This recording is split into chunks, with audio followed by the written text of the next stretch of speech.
YouTube Nation, what it do, y'all? Welcome back to the channel. Before I get into this video, let me give a shout out to the homie Kev Mack at KM Videos for this unscripted alley-oop that I'm about to bang on y'all. Now, I don't normally do stuff like this, but I got something for y'all. Let's get it. Tiger, oh, Lord. Look at Tiger Hoods. Where'd he go? Where'd he go? Where'd he go? Where'd he go?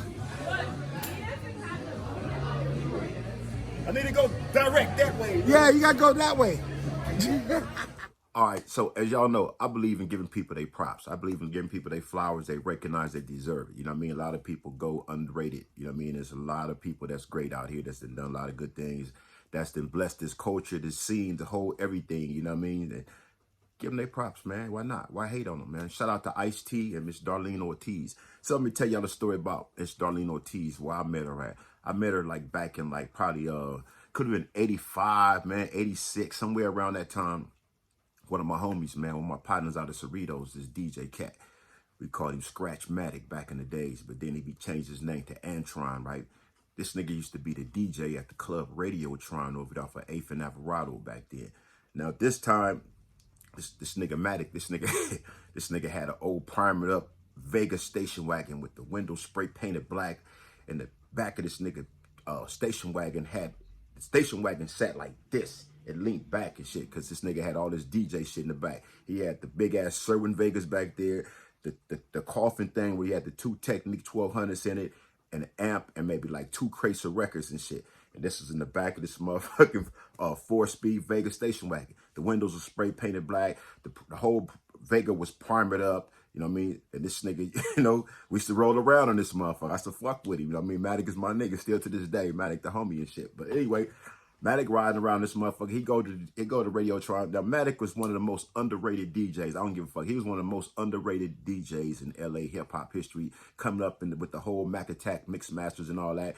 Him, the brother M Walk, I think his name was Mark Walker. You had a whole bunch of cats that was on the scene, Mac Attack mix masters back then. But my man Scratchmatic, Antron, the homie was the shit. That nigga was nice. So this nigga's the DJ up at Club Radiotron. This time Ice-T, I think, was fucking with this nigga, the Glove. That's the nigga had the DJ always wore a glove on this shit back then, right? So Matic the DJ up there. So I used to go up there, my brother, we used to go up there and fuck around, hang out with this nigga and shit. It's the whole hip-hop scene, niggas break dance and all that old shit, the whole b-boy thing. It's early hip-hop in Los Angeles. It's the culture. It's out here. I told you, I still love the hip-hop culture. I've been around it since it came out here. Shit, hip-hop is part of my life, just like gangbanging is part of my life. It's the same shit. It's part of the same culture. So it mixed together. So anyway, we hanging out the club up here. Matic got Darlene. Darlene is that's his girl, right? So I don't really know her. I just see him next niggas hanging out the time he's over. I think that's on Beverly, whatever. All the time hanging out, whatever. I just seen her a couple times up there, but I actually only really met her, shook her hand, met her really one time. But I've been around her several times at the Radiotron when I was his girl. One night we in Cerritos, right? We up here at Cerritos High School's a dance. We niggas go to dances at Cerritos High Guard back in the days, right? Nigga up here at Cerritos High to dance. This nigga pull up in the parking lot and his daddy's Camaro and shit. This nigga had the old Camaro and shit. That's this time, Vanity 6 and Apollonia and all that old shit was cracking, right? All the females was wearing all the lace gloves and all that old shit.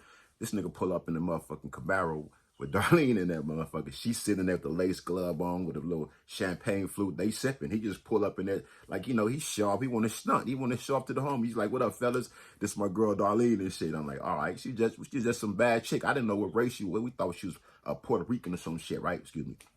I don't know, but I knew her from seeing at the club, and this nigga got her. So everybody like, this nigga Matic got that badass. You know what I mean?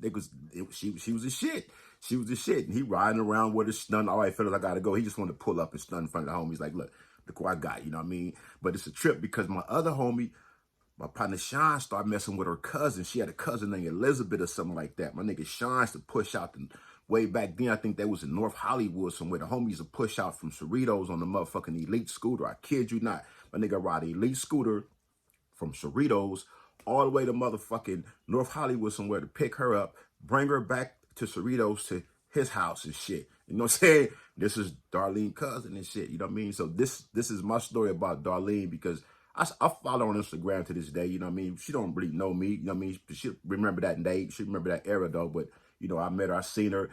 beautiful woman. You know what I mean? I tip my hat to her, man, because I mean, like the homie said, you know, that was like, you know, that album cover set it off for a lot of people. You know what I mean? She was the shit. She was cool. She's still cool. You know what I mean? I respect her, man. I really, like I say, give people their props, man. You know what I mean? She's been around the hip hop scene. It's a trip because you talk about the LA hip hop scene. You got to mention Darlene Ortiz's name. You know what I mean? Maybe it's because of the album cover, but she been around with Radiotron. A lot of people don't remember Radiotron. There was two Radiotrons. There was one on a little side street. I don't know what that was. Then there was one down around the corner. Like, I think that was straight on Alvarado, right by MacArthur Park.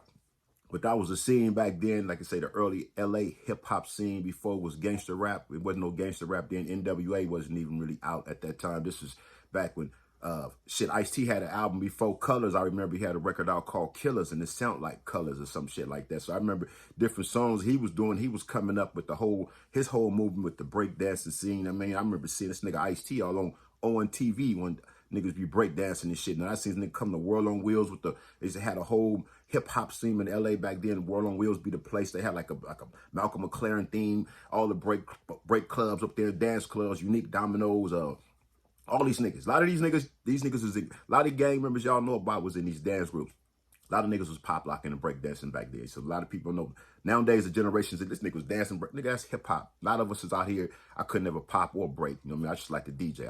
I'm attached to the scratching and all that shit. But most niggas in my generation, we came up on that scene. That culture is part of the same thing. It's into weaving in together. Hip hop and the gang culture is the same out here in LA, man. It's just how it is. We've been around this shit. But she is definitely somebody that you think about LA hip hop history. She I never heard her on a song or none of that. But I'm sure most people that come from that era, man, will agree that she is part of LA's hip hop history. It's just, she was just around. It was Radiotron. It was K-Day. It was Uncle Jam's Army. Then the Wrecking Crew. That's LA hip hop.